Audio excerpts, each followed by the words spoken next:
Cuéntanos qué defectos de refracción se pueden solventar con cirugía. Miopía, hipermetropía... Pues casi todos. Siempre que cumplamos los requisitos, claro. La hipermetropía, el astigmatismo y la miopía, que son los tres que existen, combinados entre ellos. Tú puedes tener miopía y astigmatismo, solo astigmatismo, hipermetropía y astigmatismo. Y siempre que se cumplan los requisitos mínimos que se exigen, se pueden operar con diferentes técnicas. No todo es, me he operado con láser. Bueno, no siempre se puede operar uno con láser. Hay veces que no podemos operar con láser y operamos dentro del ojo metiendo una lente con tu graduación, pero interior. Vale. Ahora hablaremos de las diferentes técnicas. Pero vamos, todo tipo de refracción. Casi todo se puede operar. Algo, si el ojo lo permite. Que te ven, o sea, si el ojo lo permite, algún defecto de refracción con más complejo que tú digas que es más difícil. Más que nada es sobre todo cuando la cantidad que hay que eliminar es mayor que el tejido que podemos eliminar en el ojo. Vale. Entonces yo comento y dice, mira, tú te puedes operar, tienes 10, pero tu ojo no das para más de 6. Vale. Pues una de dos, o te el operas, grosor por ejemplo, siempre que operemos con láser. Vale. En ese caso, te puedes operar y te quedas con 4, que en fin, cada mejora uno tu calidad de vida. decide tu calidad y te pones una gafa de 4 en vez de 10, o eso, o no te operas y te operas más adelante, en fin. Vale. Has explicado un poquito antes miopía, hipermetropía, astigmatismo. No sé si esta maqueta que traes hoy, que me parece fantástica, muy útil. puede ayudarnos a comprender un poquito en qué consiste cada defecto refractivo. Porque... Sí, pues mira, en principio, lo más frecuente es el tamaño del ojo, ¿vale? Un ojo, cuanto más grande es, más miope es. Entonces, si abrimos aquí vemos el ojo por dentro, la imagen entra por aquí y tiene que llegar enfocada a la retina. Si el ojo es muy grande, la imagen se queda por aquí. Eso es la miopía. Son personas que de lejos ven peor y de cerca mejor. O sea, un ojo muy grande en el eje anteroposterior, ¿no? Eso hace que es la causa más frecuente. Hay más causas, pero la más frecuente de miopía es esa. Que el ojo sea más grande de lo normal. Digamos que la imagen, en vez de enfocarse justo aquí, ahí, se enfoca un poco delante. Eso es. Y entonces vemos borroso. Eso es. Hay que acercar la imagen para que ese foco se ponga en la retina. Luego está la hipermetropía, es lo contrario. El ojo es más pequeño de lo normal, entonces la imagen se crea aquí. Es como un ojo más achatado, ¿no? Efectivamente. Y la imagen entonces se pasa de rosca. Se pasa, y eso hace que no veamos bien. En ese caso no es veo bien de lejos más de cerca. Pero bueno, en principio es un poco como lo contrario a la miopía. ¿Y qué es el astigmatismo? El astigmatismo es cuando la parte de adelante del ojo, sobre todo el más frecuente, hay más causas, pero el más frecuente es la córnea, en vez de ser como esta, completamente circular, es como achatada, como un melón. Más irregular, algo así. ¿no? Algo... Entonces, el foco se divide en dos partes. Un foco llega a la retina y el otro foco llega o delante o detrás.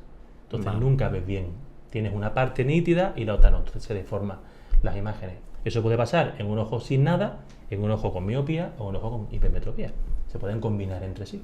Vale, lo que no se puede combinar es la miopía y la hipermetropía. Que son como opuestos, son ¿no? opuestos, pero el astigmatismo se puede sumar a cualquiera de las dos. Perfecto, perfecto. Y todo eso lo que se puede corregir, precisamente, hablando de cirugía refractiva, pues tocando la córnea. ¿Por qué? Porque si yo achato la córnea, estoy empequeñeciendo el ojo. Entonces un ojo miope lo estoy volviendo normal. Si yo encurvo la córnea, estoy agrandando el ojo. Porque aquí, claro, la gente pensará que, porque hemos hablado de un ojo más grande, más pequeño, estamos hablando de milímetros, me imagino, ¿no? De milímetros. Estamos hablando de algo súper muy pequeño, ¿no? No es que sea un ojo así y otro así. No, hablamos de milímetros. Exacto. Entonces, con nada que toquemos la córnea, milímetros, micras, hacemos que ese foquito que está aquí lo ponemos llegue ahí, a donde tiene que llegar. Llega enfocado y ¿me han quitado la miopía? No. Tu ojo es el mismo, el tamaño es el mismo, tu retina o tus enfermedades derivadas de la miopía son las mismas. Lo que hemos hecho es que el foco se enfoque donde tiene que enfocarse, que es en la mácula, en el centro de la retina. Qué bueno, qué Eso bueno. es lo que hacemos en la cirugía refractiva con láser. Sí, me parece algo, o sea, un gesto tan sutil que pueda conseguir esa mejora en la calidad de vida de una persona, me parece de verdad lo más cerca de la magia que está la medicina. Sí, la verdad que sí. Bien, yo recuerdo cuando yo me operé allá hace ya, no sé si 4 o 5 años ya, pasa el tiempo rápido, que yo tenía miopía, tenía como 3 dioptrías, creo, 3 y poco. Hay un proceso, ¿no? No llegas allí un día y venga, me opero, no, hay un proceso. Sube quirófano, no es así. Hay una visita precirugía, ¿no? Después está el día de la cirugía. bueno, a veces, no, corrígeme, pero a lo mejor se necesita más de una visita precirugía, ¿no? Dependiendo de la persona. Después está la cirugía y después está todo el periodo de revisiones postcirugía, ¿no? Entonces, como 3 fases bien definidas. Cuéntanos un poquito qué es lo más importante que hay que ver con el paciente en la precirugía. Pues lo más importante es ver si la salud ocular, el ojo, anatómicamente o físicamente o como sea, es apto o no para operarse. Entonces, como normalmente la técnica más frecuente es con láser, la que hemos dicho, modificar la curvatura corneal, siempre que el ojo pueda. Entonces, hay que ver bien qué características tiene esa córnea para saber si podemos o no modificarla nosotros. Entonces hacemos una prueba que se llama topografía corneal, que es, comparamos una córnea completamente regular, como esta. Una córnea perfecta. Perfecta, con la tuya, ¿vale? Y la superponemos. Entonces habrá partes de la tuya que eleven la otra y partes que estén por debajo. Entonces, si eso está más o menos regular, consideramos que es una córnea apta. Si hay muchos altibajos o, por ejemplo, hay una enfermedad que es la más temida por nosotros, que es el queratocono, que se llama. Queratocono, sí. Eso es cuando una córnea es muy fina y además puntiaguda, hacia adelante. Si esa córnea la adelgazamos nosotros, estamos produciendo una enfermedad que el paciente a lo mejor no tiene. Una predisposición al queratocono no es una enfermedad. En cambio, si yo adelgazo la córnea, cuando inflo un globo mucho, ¿qué puede pasar? Que le saca un bulto, ¿no? La adelgazo tanto que al final el globo puede petar o deformarse. Sí. Pues eso puede pasar en la córnea. Entonces, no todo el mundo puede operarse. Yo tengo la córnea muy fina, pero bueno, ¿me gustaría operarme? No. Yo no puedo pasarme de fino y si encima estás predispuesto, no debo adelgazarte la córnea, con lo que olvídate. Es que nada más tengo una dioptría, es que no puedo adelgazártela. Vale. Puedo producirte una enfermedad que no tienes. Vale, claro. Y en el caso en el que la córnea no sea apta para esa cirugía, me has dicho con láser, ¿hay otras alternativas quirúrgicas? Sí. Vale. En ese caso siempre lo que hacemos es, voy a abrir otra vez el ojo, miramos cómo es el interior del ojo. Hablamos de gente joven, ¿vale? No hablo de cataratas, ¿vale? Hablo de personas jóvenes, con miopía, por ejemplo, que se quieren quitar las gafas. Entonces, si aquí no podemos tocar, pues podemos tocar aquí detrás. ¿Qué hacemos en ese caso? Pues justo detrás de la córnea hay un huequecito ahí, donde podemos meter pues una lente, que es esta lente de aquí. En pequeño, lógicamente. Se llama ICL, ¿vale? Sí. Esta lente, hay varios tipos, ICL o hay otras marcas. Esos son lentes fáquicas que se llaman. Es una lente que se pone entre el cristalino, que es esta lente que tenemos sería aquí. El cristalino, ¿no? Esto es el cristalino, que es lo que, si se opacifica, se convierte en un futuro en catarata. ¿Vale? Y detrás del cristalino está el iris, el color del ojo. Sí. Pues entre el iris y el cristalino metemos la lente. Vale. Y esa lente enfoca por la pupila. Y esta lente, siempre que haya hueco, que es otra de las pruebas que hacemos, hay gente que no se puede operar ni con láser, ni le entra la lente. Pues qué mala suerte he tenido, pues sí. Tu ojo no es apto para ninguna de las dos técnicas. Normalmente sí. Normalmente, si alguien no puede operarse con láser, suele tener un hueco bueno detrás para meter la lente. Y esta lente sí tiene hasta, no sé si son 15 o más dioptrías de miopía y astigmatismo. Vale. Entonces ahí podemos poner toda la cantidad de miopía que queramos o que necesite el paciente. Vale. O poner toda, o si tiene muchísima graduación, poner lo que tengamos en la lente y complementar con láser lo que le quede. Porque a lo mejor no puedo operarse con 6 dioptrías, pero sí puedo operarse con 3. Pues se puede hacer la lente y un luego híbrido. Te combino la cirugía con la cirugía. No sabía que se podían combinar. Sí. Si tiene 10 y yo le quito 5 y su córnea da para 5, bueno, pues le hago 5 con láser. Vale. Has explicado el ICL, ¿no? Que sería la lente intraocular, ¿no? Lente fáquica. O la lente fáquica. Lente fáquica. Vale. En general, que hay muchas marcas, esas lentes se ponen cuando no se opera de catarata, entre el cristalino y el iris, con la graduación del paciente. Vale. Pero después yo, investigando un poquito, veo que hay varios tipos de láser, ¿no? También, o de cirugía, ¿no? Veo que está el LASIK, ¿no? Después me imagino que una variante el FentoLASIK, no sé, ahora explicarás lo que es. El PRK también, ¿no? También. Y bueno, también entrando en vuestra página he visto el láser Amaris, que no sé si será una máquina o sí, qué. Una máquina. Cuéntanos un poquito esas diferencias que es el LASIK, FentoLASIK, PRK y Amaris. Pues ya la lente, ¿vale? Por ahora la obviamos. Hablamos ya de la cirugía de la córnea, ¿vale? El tallar la córnea. Si eres miope, la vamos aplanando. Si eres hipermétrope, la vamos haciendo más puntiaguda para lo que hemos dicho antes del foco, ¿vale? Entonces, ¿cómo hacemos eso? Hay varias opciones, que es lo que tú estás hablando, ¿vale? Las más frecuentes son 2. O hacemos un corte muy superficial, como si levantáramos la primera capa de un libro. Hacemos el corte para crear esa capa, la levantamos, hacemos la miopía o la biometropía o el astigmatismo y ponemos la capa. Eso se llama LASIK. El flap, ese era el flap ese corneal. es el flap, efectivamente. Y eso es la técnica LASIK. Vale. Y ahora, ¿cómo hacemos ese flap? Pues dos variantes. O con un queratomo, que se llama, que es un aparato que tiene una cuchilla especial que vibra y va cortando milimétricamente esas capas de la córnea, o con un láser que se llama femtosegundo. Eso es el femto-LASIK. ¿Vale? La técnica, o sea, el resultado final es el mismo. Hemos cortado una capa superficial, la hemos levantado de diferente manera, o con un queratomo o con un láser de femtosegundo. Vale. LASIK, cuando hablamos de LASIK, es eso, es es el levantar último. el flap. Vale.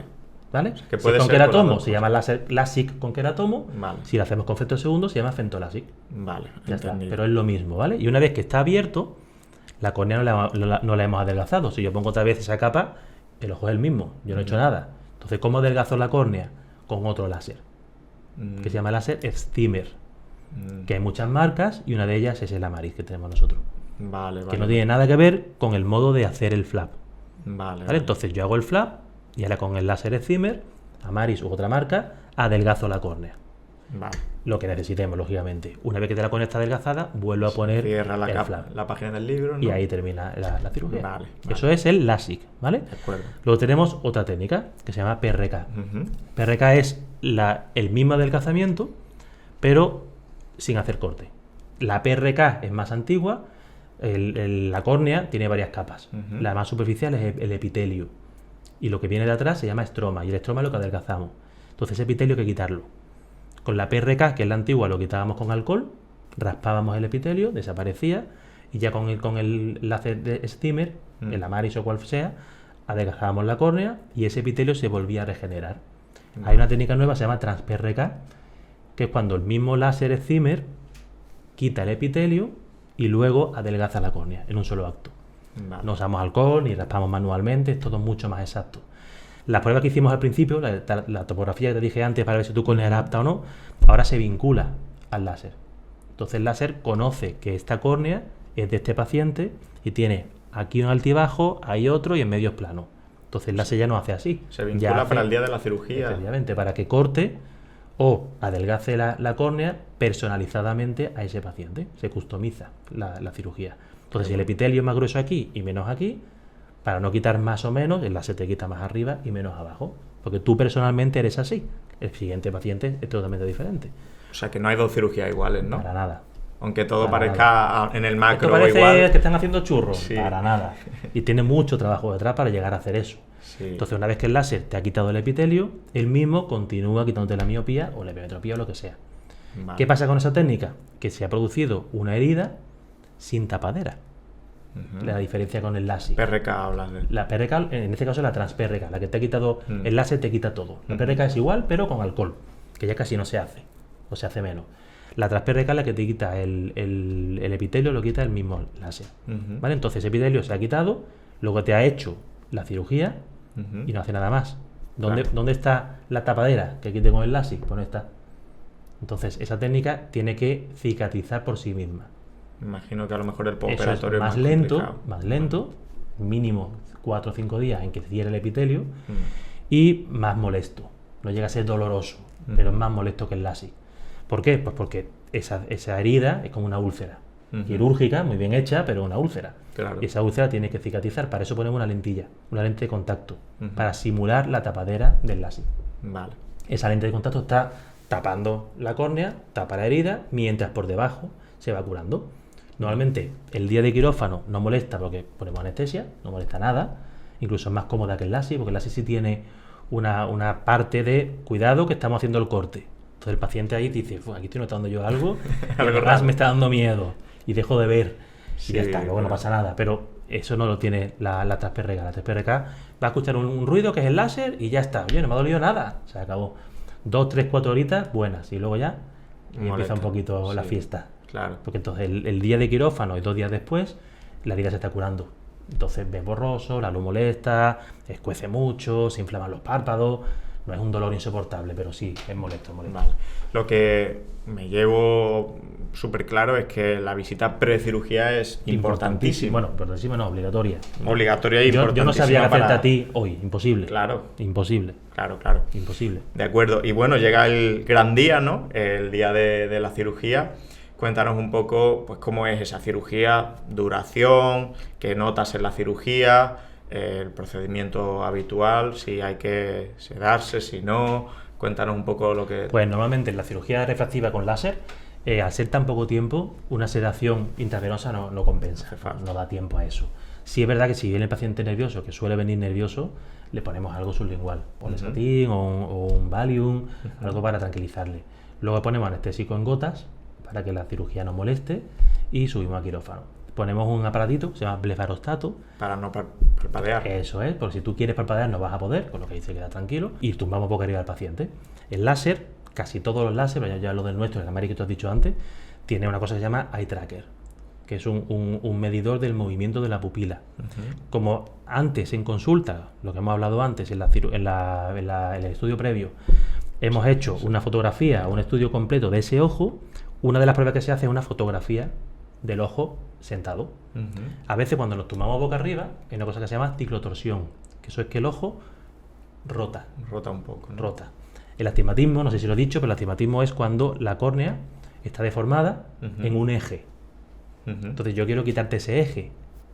Si tú rotas, yo no quiero equivocarme y hacerte un eje que no es el indicado. Entonces hacemos una fotografía sentado y luego el láser te hace la misma fotografía tumbado boca arriba.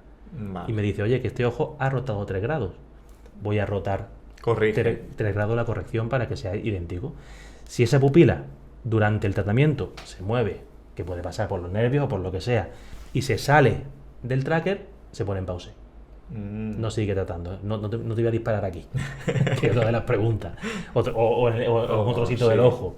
Cuando la pupila vuelve a estar centrada, continúa. Continúa, automáticamente. Automáticamente. No es algo que vosotros controléis de ninguna forma. Se para. Yo puedo parar. Claro. Si yo veo algo, o cantado agua o algo así, yo levanto el pie.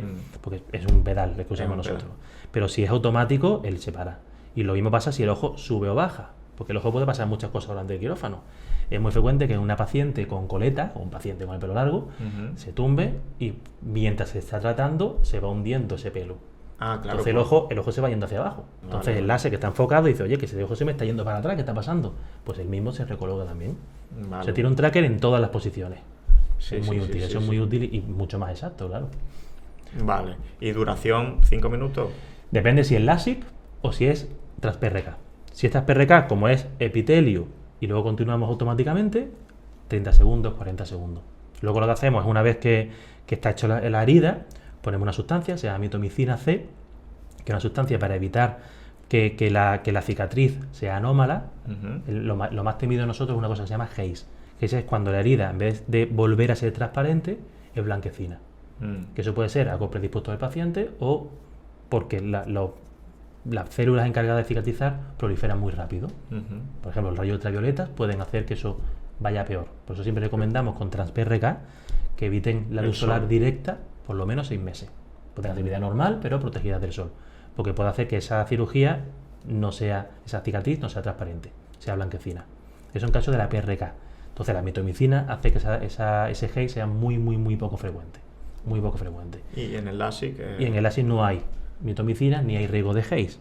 Hay otro riesgo. ¿Qué pasa en el LASIK? Que tenemos 2 partes. Primero, hacemos la famosa tapadera, o bien con femtosegundo o bien con queratomo. Una vez que se ha hecho la tapadera, que el paciente es como que ha pasado por una parte del quirófano, vamos, enseguida. Luego empezamos a hacer el tratamiento, eso con el tracker y todo eso, de la miopía. Y luego ponemos la tapadera. Eso suele ser más lento, suele ser unos 3-5 minutos cada uno. Que también de 5 minutos cada uno, de 5 minutos. Sí. Y luego ya, una vez operado las 2 técnicas, se van a la sala de espera, a una zona que tenemos más tranquila. Y en caso de la Trans-PRK, cuando esté más o menos bien, se puede ir. Y en el caso del LASIK, si esperamos unos 20 minutos o 30 para ver por primera vez en el microscopio que tenemos en consulta si ese flap, esa tapadera, se ha pegado bien. Vale. Porque en ese momento es muy fácil colocarlo. El paciente ha hecho así sin querer, o ha parpadeado, o lo que sea, y se ha movido un poquito el flap, se ha descentrado. Bueno, pues yo puedo ponerlo bien. Vale, ¿vale? vale, vale. Ya está. Si está todo bien, para casa. En el LASIK es la que dejas momentáneamente de ver, hay ese Eso es. efecto... En el momento, no en sé el si momento de succión. hacer el corte, hacemos una succión. Una succión. Una succión del ojo. Al hacer succión del ojo, la tensión sube. El paciente deja de ver. Luego el láser pasa por delante, con lo que el paciente no ve nada porque está viendo algo que pasa por delante. Eso tarda 6 segundos, 7, algo así. Dejamos de hacer la succión y el paciente dice, ahora veo otra vez. Ya está. Ahora ya levantamos la tapadera y hacemos la miopía. Esa es la diferencia con las PRK. Sí, no es una... Ahora después yo contaré un poquito mi experiencia, pero no es una cirugía... Es una cirugía que impresiona más que molesta. Es más tu expectativa, ¿no? Y el hecho de... El miedo libre. Social al que te toquen el ojo, Eso, básicamente. eso es. Pero después no... Quiero decir, cualquier otra intervención quirúrgica te puede molestar más. No es algo... Vale, ¿hasta cuántas dioptrías es posible operar? Por lo que hemos hablado antes. Dependiendo del grosor de la córnea. Muchísimo bueno, y más factores. Luego también está la retina, por ejemplo. Los miopes, no es raro encontrarse con lo que hemos dicho antes del globo, ¿vale? Como un ojo grande, a veces tiene adelgazamientos en el fondo del ojo que hace que haya lesiones, se llaman baba de caracol, empalizadas, que si se rompen, la retina se puede desprender. Entonces, siempre que aparece, la importancia del estudio preoperatorio, siempre que aparecen lesiones de ese tipo, hay que rodearlas con láser. Vale. Se rodea con láser, se sueldan, no se curan, se protegen, por si hay una agresión, una pelota, un puñetazo, un accidente con el airbag o una cirugía, todo eso predispone a que se rompan esas lesiones. Si están protegidas con láser es muy difícil. Eso es una de las cosas preoperatorias importantes. Vale. Pero en caso de grosor córnea que hemos dicho, siempre que el grosor sea suficiente y tenemos un mínimo, eso está súper protocolizado, no es fácil pasarse de eso, pero siempre que nos quedemos por encima del límite establecido, que suele ser unas 400 micras para arriba, por debajo de 400 micras no debemos operar, pues eso es a lo que nos da las dioptrías. Tú tienes una córnea de 500 y te quieres quitar 3 dioptrías, pues puedes hacerlo. Siempre que sea sano por lo demás, puedes hacerlo. Si tienes una córnea de 500 y tienes 16 dioptrías, no puedes, pero por la córnea, no por la cantidad de graduación. Ya. Entonces, una persona con 5 dioptrías se puede operar si la córnea lo permite, o no se puede operar si la córnea no lo permite. No es el número de graduación de dioptrías. Sí, lo que condiciona es la el anatomía, estado, la anatomía de tu córnea, ¿no? Vale. Y el miedo que tiene, me imagino que te lo preguntarán 10 veces todos los días. ¿Me puede volver a crecer la miopía si me opero? O la hipermetropía, o el miedo de las chicas sobre todo, ¿no? Si me quedo embarazada, ¿me va a subir la miopía y entonces no ha servido para nada el operarme? Pues eso también es muy importante hablarlo antes. Por ejemplo, hasta los 19, 20, 21 es muy normal que la miopía siga creciendo. Un paciente con 16 años no podemos operarlo. Primero, legalmente no se puede. Y segundo, es muy difícil que ese paciente esté estabilizado. Entonces, requisitos mínimos que durante año y medio, 2 años, la graduación no te haya aumentado. Una persona con 25 años que de los 20 lleva con su gafas, muy difícil que te aumente. Una persona con 21 años que tenía una dioptría hace un año y tiene 3 hoy, lo normal es que le esté aumentando. Si yo te opero, te dejo en 0 y te sigo aumentando, dentro de un año va a tener una, seguro. Sí. No te ha vuelto a la miopía, te ha crecido la que tenías. Hasta donde... Entonces esa es la causa más frecuente de que no te haya parado. Una vez que está estabilizado y que dé bien la cirugía, es muy difícil que te aumente la graduación a lo largo de la vida, muy difícil. Y lo del embarazo es un poco bulo también. Sí. Porque es verdad que el embarazo, como todo, acumulan líquido en muchos sitios, incluida la córnea, incluidos los cristalinos. Eso hace que el índice de refracción de cada parte del ojo cambie. Lo normal, que una vez después del parto, incluso de la lactancia, todas las hormonas y todos los factores del organismo disminuyan y se normalicen y todo vuelve a la normalidad. Se me hincharon los tobillos, me aumentó la miopía y tuve diabetes. Y luego todo eso, lo normal es que no es por un cambio anatómico. No suele ser algo definitivo. De la córnea, ¿no? Puede pasar, pero súper poco frecuente. Yo nunca recomiendo a una persona, bueno, espérate, y cuando ya a los 45 años tengas el segundo, te lo planteas. Es que no merece la pena. No merece la pena porque es muy, muy poco frecuente, casi imposible que eso pase. Me imagino que te lo preguntan todos los días. A tope. Es lógico. Es lógico, sí. Vale, entonces entiendo que una persona puede intervenirse 2 veces de la vista, ¿no? Claro, siempre que la córnea sigue siendo, claro, siempre si tú te has quitado una dioptría, tu córnea está sana, la cicatriz está bien, y tu grosor corneal y tu topografía y todas las pruebas que hacemos preoperatorias son aptas, y te ha subido una dioptría o te ha cambiado o lo que sea, se podría volver a hacer. Vale. Sí, sin problema. Bien, pues pasamos a la tercera fase, la última, ¿no? Que muchas veces también le tenemos mucho miedo, el postoperatorio. Cuéntanos un poquito las diferencias en el postoperatorio con PRK, TransPRK y láser. Pues sí, LASIK, porque láser son los dos. LASIK es la de la tapadera, que tiene un postoperatorio mejor que la otra, ¿vale? Yo siempre digo lo mismo, es más delicada que la otra, pero con mejor postoperatorio, porque lo importante es que la tapadera que hemos hecho se pegue, ¿vale? Y eso tarda realmente un mes, en que tú puedas hacerte así sin problema, 3 semanas, un mes, pero en que se pegue ya sea difícil que se arrugue o que se levante, 24 horas. Entonces, como operamos por la mañana, la tarde-noche de ese mismo día, es importante que por lo menos el paciente intente que no se le mueva el flap. Solemos recomendar 3 cosas, que es no parpadear fuerte, porque el mismo párpado puede mover ese flap, no tocarse con la mano, aunque le escueza, porque es normal que pique, que escueza, que se ponga rojo, que vea borroso, entonces el paciente tiende a hacer eso, que no lo haga, y si puede ser que duerma boca arriba esa noche, porque la almohada también puede arrugar la tapadera. Claro. Le damos unas gafas nosotros, muy grandes, no son muy bonitas, pero bueno, sí, son muy útiles, gafas negras. Porque si te acuestas con ellas y sin querer te tocas, te toca la gafa, no te tocas el ojo. Entonces, si es así, es difícil que pase eso. Si pasara eso, y al día siguiente dice, mira, a las 2 de la mañana he tenido una sensación rara de un roce y no veo bien con este ojo, en ese sí, piensa mal, piensa que a lo mejor algo se ha movido. Muy poco frecuente, pero si pasa eso, a la mañana siguiente tampoco es difícil recolocar el flap y partimos de cero otra vez y ya está. Claro, porque hay una visita al día siguiente. Obligatoria. Entonces, en ese caso es muy difícil que se haya movido el flap y que luego no se pueda reponer bien. Es casi anecdótico. Mira, pues yo recuerdo que sí, que la noche anterior, la noche después del quirófano, tuve algo que al día siguiente me lo pusieron bien y ya está. Se queda un poco así. Pasa muy pocas veces, pero bueno, eso en cuanto al FentoLASIK o al LASIK de queratomo. En cuanto a la TransPRK, realmente lo que nos interesa a nosotros es ver cómo evoluciona la cicatriz. Porque eso ya es automático. No podemos hacer nada, ni el paciente ni nosotros. Entonces ponemos en ambos casos analgésico y antibiótico y antiinflamatorio. ¿Vale? Y va un poquito más a largo plazo, ¿no? Efectivamente. En el LASIK, con poner un corticoide con un antibiótico en gota y mucha lágrima artificial suele ir muy bien. Y en caso de la TransPRK solemos añadir analgesia si el paciente lo necesita vía oral. Si todo eso va bien, el 5.º día más o menos la herida se ha cerrado. Entonces la revisión del día después suele ser para ver que la herida está bien y porque el paciente dice, sí, yo sé que me dijiste que me iba a molestar, pero yo quiero que me digas que va todo bien. Entonces esa revisión del día después para tranquilizar al paciente, decir, mira, sí, te está molestando porque te estás curando, ya está. La que me interesa es esa y la de los 3 o 4 días después para quitar la lentilla que pusimos. Vale. Entonces, ¿qué pasa con la visión? Que en cuanto se pega la tapadera del LASIK, la visión es bastante buena, ¿vale? Y cuando se cicatriza o epiteliza la herida de la TransPRK, la visión es cuando empieza a aparecer. O sea, que entonces, tarda más en que mi amigo Periquito se operó y estaba trabajando los 2 días. Yo llevo 5 días y todavía no estoy viendo bien. Tranquila, que al cabo del mes o mes y medio, ambas técnicas van muy bien. Vale. La diferencia es en que llega más tarde. Más lento. Entonces, ¿por qué decidimos una u otra? Que dirá, bueno, ¿por qué no a todo el mundo se le hace una u otra? Pues porque cada una implica cosas anatómicas diferentes. Por ejemplo, el LASIK, ¿vale? El LASIK, hacemos un corte, ese corte incluye algunos de los nervios que le dicen al ojo que lagrimee, por ejemplo. Entonces, es muy frecuente que en el postoperatorio de las 2 técnicas, pero en el LASIK más, haya un ojo seco mayor que previamente, mientras esos nervios vuelven a regenerarse, que al cabo del año casi todo el mundo dice, bueno, vale, que a lo mejor se me ha quedado un poquito el ojo más seco o noto algún roce que no tenía en el preoperatorio, pero suele desaparecer, o por lo menos suele mejorar muchísimo, que es anecdótico, no es algo importante.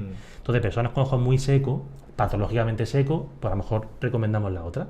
La otra, como empezamos a reducir la córnea desde la superficie y tiene 3 dioptrías, por ejemplo, esas 3 dioptrías no han llegado a la profundidad que llegamos con el corte. Entonces la probabilidad de ojo seco, efectivamente, es menor con la TransPRK que con el láser, por el LASIK. Por ejemplo, una persona que está predispuesta a golpes, un boxeador, ¿vale? No es lo mismo un golpe con un flap que un golpe con nada, que al final la TransPRK, cuando una vez que cura, no deja cicatriz. Entonces, mucho más recomendable la TransPRK en ese caso. Una persona que tenga, o una persona con poco grosor corneal, suficiente, pero poco, la TransPRK le va a quitar más superficialmente que el LASIK. Una persona con buen flap, que no tiene riesgo de traumatismo, que tiene un ojo sano, pues el LASIK va fenomenal y además, es que además yo tengo prisa, yo me gustaría, si puede ser, Sí, en 4 días estar muchas veces activo. son motivos laborales, ¿no? Yo no puedo estar sin trabajar más de... Si el ojo es apto para un fentoLASIK, por ejemplo, pues se hace perfectamente Vale. bien. Sí, bueno, hay que, como siempre en la medicina, individualizar, ¿no? Efectivamente, eso es. Genial. Eso es. Y bueno, entrando un poquito, ya has avanzado algunos, pero como toda intervención médica quirúrgica, pues tiene efectos secundarios, ¿no? Puede tener complicaciones, efectos secundarios. Cuéntanos las menos graves, que serán las más frecuentes, y cuéntanos también si hay alguna un poquito más grave, aunque sea más infrecuente. El ojo seco lo has dicho, ¿no? Es decir... Sí, el ojo seco, sobre todo el ojo seco posoperatorio. No suele ser un ojo seco definitivo, el paciente, todo el mundo operado se muere con ojo seco, si no sería... Todo el mundo sabría que eso es así, no es así, pero en el posoperatorio que haya un ojo seco mayor que en el preoperatorio es normal y lógico. Hemos hecho una herida justo en la zona entre el ojo y el párpado, ahí está la lágrima y justo ahí está la herida. Entonces es normal que tú digas, mira, pues sí, yo noto esa zona más sensible o noto un rocecito que antes no notaba. Vale, pero eso no es una complicación, ni al paciente le suele. Otra cosa es un paciente con una enfermedad autoinmune, por ejemplo, que no tenga lágrima, que encima le hemos operado y le hemos provocado un ojo seco peor que el que tenía previamente. Entonces eso ya sí puede ser una complicación, pero eso lo sabemos. Eso en el estudio preoperatorio nos informamos bien de, oye, ¿tú tienes alguna enfermedad que produzca lesiones en el ojo, pueda producirte? Y ya está. Y si no se puede operar, pues no se opera. O se pone la lente, que es una de las causas de poner una lente. No hace falta que sea alta miopía. Puede ser personas que no pueden tocarse la córnea por lo que sea, uno de ellos por ojo seco patológico. Altibajos en la graduación, por ejemplo, que hemos hablado antes, que oye, me operé y tengo otra vez dioptría después de 5 años. Pues posiblemente hay dos opciones. Tu córnea ha tendido a lo que era, yo le he quitado córnea y ella, como toda cicatriz, quiere curarse, tiende otra vez a volver a lo que era. Eso implica una regresión, que es cuando tenía miopía y me ha vuelto, no me ha aumentado. Y luego está cuando el ojo te crece, o cuando la miopía no estaba estable. No es lo mismo que regrese la miopía, que es una de las opciones, menos frecuente, a que te crezca la miopía porque te ha progresado la que tenías. Claro. Y eso también es otra de las causas, bueno, que no son complicaciones realmente. Antes has dicho una, ¿no?, que es verdad que me imagino que es muy preocupante, que es infrecuente, es la de que la cicatriz se cicatrice más blanquecina. Efectivamente. ¿No? Eso, por ejemplo, el caso de la TASPRK, ¿vale? Ha dicho que era Hayes. H-A-Z-E. Que es cuando el circulito que hacemos, lo pongo por aquí, el circulito que hacemos con el láser, al revitalizar, en vez de epitelizar transparente, lo hace blanquecino. Eso puede ser o enfermedades autoinmunes que predisponen a queloides. Un poco frecuente, pero puede pasar. Personas predispuestas. Decir, mira, pues yo no sabía esto y he cicatrizado mal. No usar mitomicina en quirófano. La sustancia que hemos dicho antes, que evitamos el Hayes. Eso solo se usa en quirófano, no se usa... Se usa en quirófano y con la herida abierta, no cuando ya está cicatrizado. ¿Vale? Y además hay que lavarlo muy bien, eso es muy tóxico. Después hay que lavarlo muy bien en quirófano. No usar eso también aumenta la probabilidad de Hayes. O la radiación ultravioleta directa en la herida en los primeros meses. Eso siempre insistimos en lo mismo. A vida normal, pero especialmente protegido por lo menos 6 meses. Gorrita, gafas de sol con protección ultravioleta, no cualquier gafa. Si hay una pérgola o una sombrilla, pues este verano pues inténtalo. Y una vez que pase eso ya no va a pasar nada. Entonces, ¿qué pasaría si nos pasa eso? El tiempo suele mejorarlo mucho, es decir, es muy raro que se quede.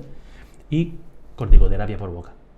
Ponemos corticoides en colirio y corticoides por boca. Entonces, muchas veces, si tú ves que la cicatriz va bien y el paciente lo admite, a veces ponemos corticoides nosotros para decir, mira, vamos a asegurarnos que aquí no haya problema.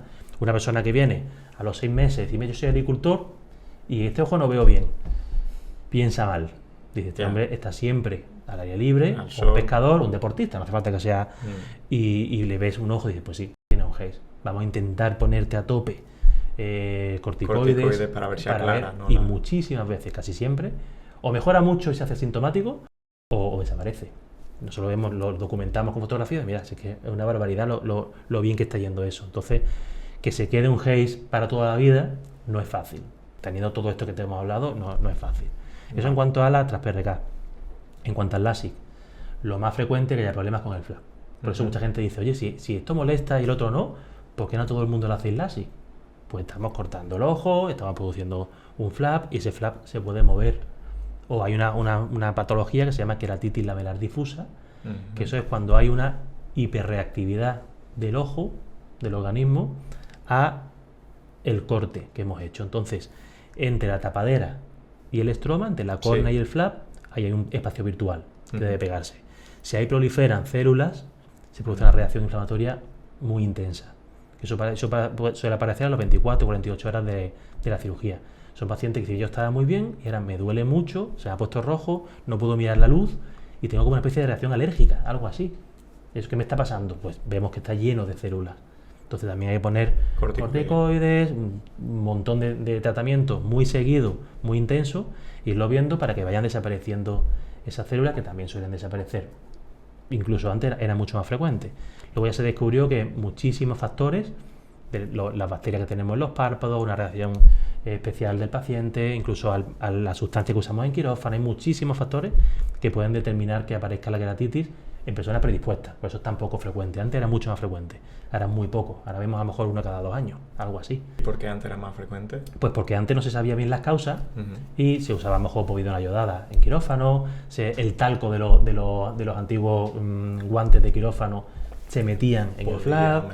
Muchos factores que ya se ha pulido mucho. El ultrasonido que se usaba para limpiar el material, ahora es muy difícil que pase. Muy difícil. Bueno, yo creo que ha quedado bastante claro para... Eso es lo más frecuente, dentro de lo poco frecuente. Bueno, luego puede pasar cosas, que durante el corte, el flap, nosotros tenemos que cortar el flap, parar antes, dejar una zona sin cortar para que sea una bisagra. Para yo levantarte la tapadera, tengo que tener algo pegado. Si por lo que sea, se vaya. Continúa, te queda con el flap. El colgajo. Y bueno, se pone la lentilla encima y eso pega 24 horas. En fin, pero bueno, los problemas del LASIK suelen ser problemas con el flap. Bueno, hacer ver un poco al público que cuántas cirugías hacéis a la semana. Pues depende mucho de la semana, pero normalmente rondando los 10-15 pacientes semanales hacemos. 10-15 Hablo de pacientes láser, semanal y en general, si contabilizamos todos los ¿Con catarata y con todo? Sí. Mañana tenemos 2 quirófanos, un quirófano solo de cirugía refractiva con láser y otro quirófano con catarata, la lente ICL que hemos hablado antes, todo eso. Pues podemos hacer 10-12 cataratas, 10-15 pacientes de miopía. Sí, o sea que unos 20-30 pacientes todas las semanas se operan y la inmensa mayoría pues no tienen problemas. Un 99%. Es decir, que al mes pues más de 100 pacientes pasan por la clínica y a lo mejor uno pues al mes pues tiene algún problema de... Que es la estadística, yo siempre lo digo, mira, te puede tocar, tú coges un libro de oftalmología y pones, a ver, 1 de cada 1000 el flash se mueve, 1 de cada 1.000.000 tiene una infección dentro del ojo y tiene una oftalmitis. En cualquier procedimiento. En cualquier procedimiento. Si haciendo las cosas bien, al final se reduce un poco la estadística. Genial. Pues bueno, antes de pasar a otro bloque diferente que de la cirugía refractiva, que yo creo que hemos dado con las claves más importantes para que el público pues tenga la información de primera mano de un oftalmólogo que se dedica a esto, que yo creo que eso tiene muchísimo valor. Yo quería dar también mi experiencia como paciente, ¿no? Al final yo pues también me operé con vosotros hace 4 o 5 años. Yo siempre digo, porque otros amigos, familiares me han preguntado, bueno, mi pareja se operó hace poco también, siempre digo que desde el punto de vista de la inversión económica me parece probablemente la mejor que he hecho en mi vida o de las mejores. Es decir, en cualquier viaje de 1 semana, 2 semanas por ahí, te gastas lo mismo o más. Y estamos hablando de que mejora tu calidad de vida inmediatamente o prácticamente a las 48 horas. Mejora tu calidad de vida, yo que pues hago siempre mucho deporte, pues me quito de ponerme lentillas, toleraba fatal las lentillas, dolores de cabeza, ojos rojos. Entonces pues eso se va de un día para otro y bueno, después pues al final en términos de productividad, en términos de no tener que estar pensando en lentillas, quitártelas, ponerte las gafas, pues mejora todo muchísimo. Y obviamente yo tenía 3 dioptrías, no me quiero ni imaginar el que tiene 7, ¿no? O el que tiene 6. Eso le cambia la vida de verdad. Eso sí, son personas que no se lo pueden creer. Como decir, esto me parece a mí un milagro. Sí. Ahora bien, eso es la parte positiva. Es decir, mejora tu calidad de vida, o sea, el precio que tiene realmente lo merece, pero muchísimo. Y punto negativo, pues es verdad que yo tuve 2 o 3 días del postoperatorio bastante jodido. Eso hasta que en tu caso fue lo que hemos dicho antes, un FentoLASIK. Lo que tarda el flap en regularizarse y pegarse al resto del ojo, molesta. No es insoportable, pero es molesto. Son 3 o 4 días molestos. Y a día de hoy, pues bueno, yo sigo viendo bien. Yo sigo sin utilizar gafas hace ya, pues esos 5 añitos. Gafas ni lentillas. Sí que es verdad que no sé si será casualidad o qué, pero sobre todo por la noche en el ojo derecho lo suelo tener un poquito más seco. seco. Yo también trabajo con pantalla, yo trabajo pues creando contenido en casa, al final muchas pantallas, muchas horas de pantalla al día, y eso influye, por supuesto. Sí. Pero bueno, no es algo que no vaya a mejorar simplemente con un gesto como echarte gotas artificiales un poquito por las noches y si tienes eso como hábito no te condiciona en absoluto. O sea que me parece una inversión de las mejores que se pueda, sí, que es se pueda algo hacer. muy